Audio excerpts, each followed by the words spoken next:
Hi there, and welcome to the much-awaited return of 5 Things to Fix. I'm Pétur from Birds of Play, and in this video, we're going to be taking a look at how Final Fantasy 15 could have been made even better. It's true that to a lot of people, Final Fantasy 15 is a game broken beyond repair. And though I'm quite fond of it personally, even I'll admit that it's fairly easy to poke holes in it. That being said, my hope is that this list of fixes will be able to offer something beyond the same old tired criticisms of the game, allowing us to shed some new light on it and usher in a new dawn. So if you end up liking the video, don't forget to subscribe to the channel and check out some of our other 5 Things to Fix videos for other Final Fantasy games. Also be aware that this video will include some spoilers for the game, so view it at your own risk. But for now, let's grease those wheels and get the show on the road. Fix number 1. Food for thought. Final Fantasy 15 is infamous for having been a long time in development, during which we were offered a couple of glimpses of not only what the game would end up becoming, but also of what it could have been. Both in terms of when it was announced as Final Fantasy 13 Versus, as well as from when it was being developed as quite a different version of Final Fantasy 15 that never truly manifested. Nowadays, many lament how the game seemingly changed as it abandoned its darker and grittier aesthetic, and I can sympathize with that to some degree. However, putting that aside for the moment, there is one thing from the earlier trailers that I really think should have made it into the final game. I'm of course talking about the scene where King Regis teaches Prince Noctis not to be a picky eater. Remember? No? Well, it's a short scene where Regis tells his son to eat his food, lest the cook be sent away. It's a relatively short scene, but I just think it does such a great job of contextualizing Noctis' relationship with food that it's a shame it didn't make the final cut. Or should I say Final Fantasy cut? The scene reminds us that Noctis still has a lot of growing up to do, and that he has a moral obligation as king-in-waiting to work on overcoming his faults in order to do right by those who serve him. Food, of course, ended up being a big part of Final Fantasy 15, but the game doesn't do enough to contextualize it and make it meaningful. Don't just give us food for thought. Fix number 2. Somebody to love. Many have complained that the romance between Noctis and Lunafreya isn't very convincing, even going as far as to say that Noctis and Sarah from Terra Battle, a character from a non-canon crossover, actually had more on-screen chemistry. After all, we actually get to see them being somewhat playful with one another. The Royal edition of the game has fixed the romance between Noctis and Lunafreya to some degree, but it isn't really until the Dawn of the Future novel that their love is truly cemented in a compelling way. However, seeing as the rest of the Dawn of the Future DLC got cancelled after episode Ardyn, we never really get to that place in the game, meaning that their romance can feel a bit contrived and awkward, especially compared to some other more successful Final Fantasy power couples. Looking at you, Tidus and Yuna. However, this doesn't necessarily have to be a bad thing though, and the game could even have leaned into it a little bit more. What I mean is that marrying Luna could have been made into yet another extension of Noctis' sacrifice, the concept of sacrifice already being a major theme in the game. In this way, Lunafreya could represent yet another aspect of his duty as king, while someone like Iris could have represented the life he could have lived if he hadn't been burdened by his birthright. Final Fantasy 15 does play a little bit around with this, seeing as Iris has a crush on Noctis and they kind of go on a date, but there is no real hint of the feeling being all that mutual. If it was, however, Noctis could sacrifice not only his life, but also his chance at love. But then again, hasn't he suffered enough?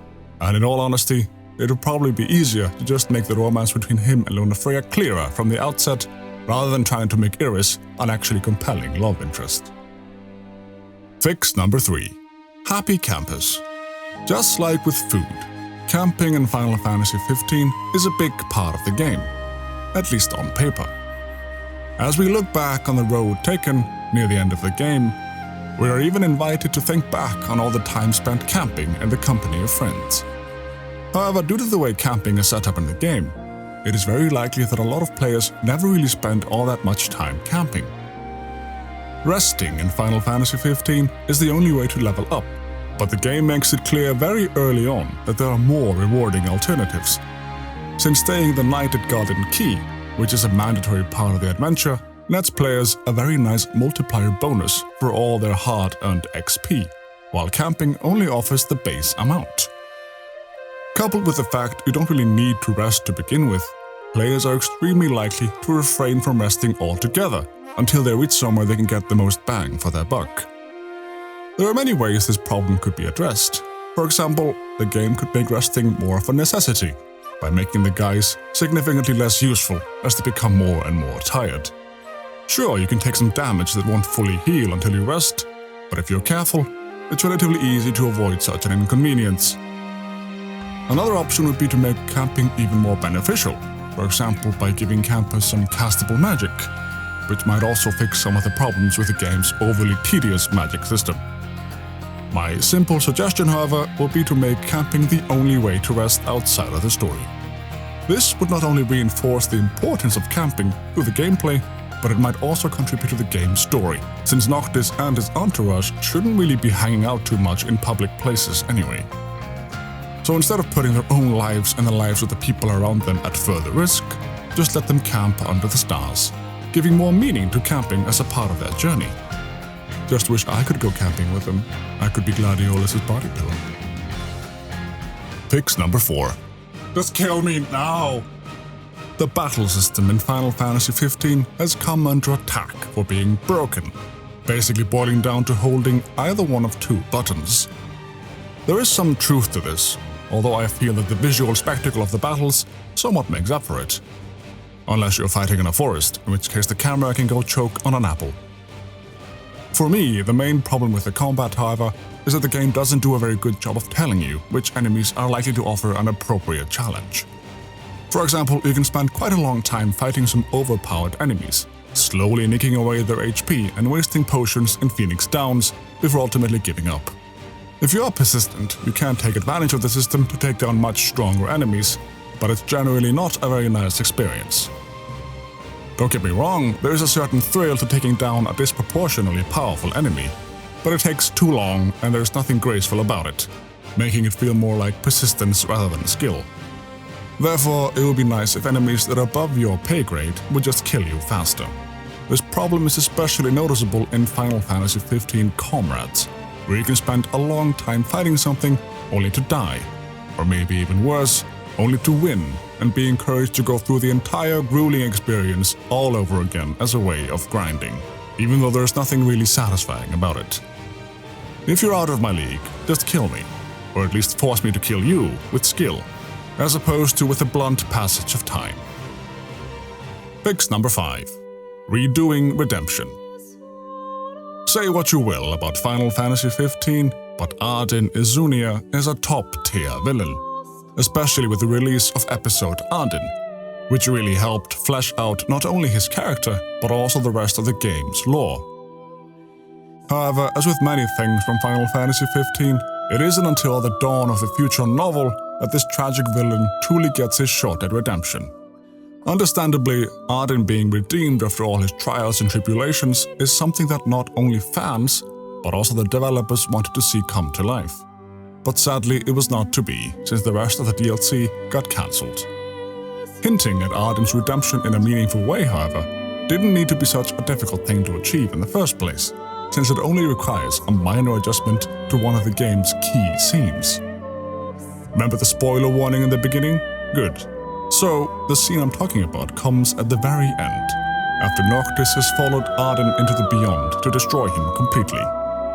However, in my version, Ardyn wouldn't simply vanish after being purged of the Star Scourge. Instead, his former self would linger, if only for a moment, and only to be dealt the finishing blow. That way, we would get some recognition of his journey without having to rely on hypothetical DLC that ended up never seeing the light of day. Or maybe that sounds too much like a corny Star Wars Force ghost.